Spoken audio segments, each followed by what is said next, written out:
Under the rules, you have 1 day. No, don't give me that. Don't finish it then, pare. Pag lugar mo, ilang beses ka nakiusap sa akin eh. Huwag mo ako sigawan.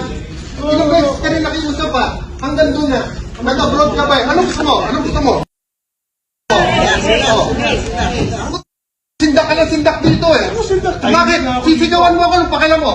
Wala akong pakialam sa pupoto dun eh. Sinabi mo yun. Interest mo lang iniisip ko eh. Gusto mo ipapa-50, ano mo kami? Sabi ko sa'yo? Sabi ko, pare, baka pwede makiusap. This is too important.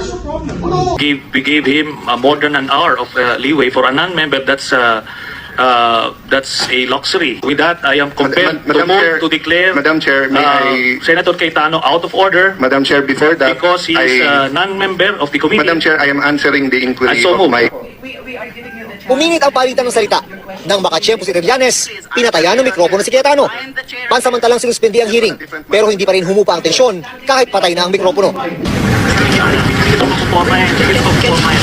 Anong forma ng interest sasabihin mo? Ikaw hindi pumorma dito. Mali. Tinutulak ko ah. Binuto ako ng tao dito, di ba?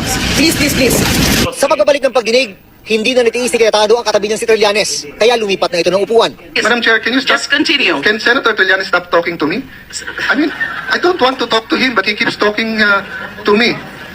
Senator, I will put this between us. Senator so that Sunny, can you please Madam Chair. transfer? So Yes, I will transfer, madam. avoid further. I will, Madam Chair. Yes. Ganito lang po yan. Huwag na ho kayo magtabi. Masyadong mahaba yung mga pasikot-sikot, masyadong madaldal. Kumbaga, minsan it's quite annoying and irritating already. Because you already made a... Papatapos na ang oras ng pagtatanong ni Cayetano, pero nagawa pa rin itong bumira kay Dirima. Well then, And Madam say Chair, you're not there is qualified to some become sort of chair conspiracy. because you already made a conclusion na totoo You sinasabi are niya. called, As Chair, Madam Chair, you are out of order. as Chair, Madam Chair, you have to be neutral.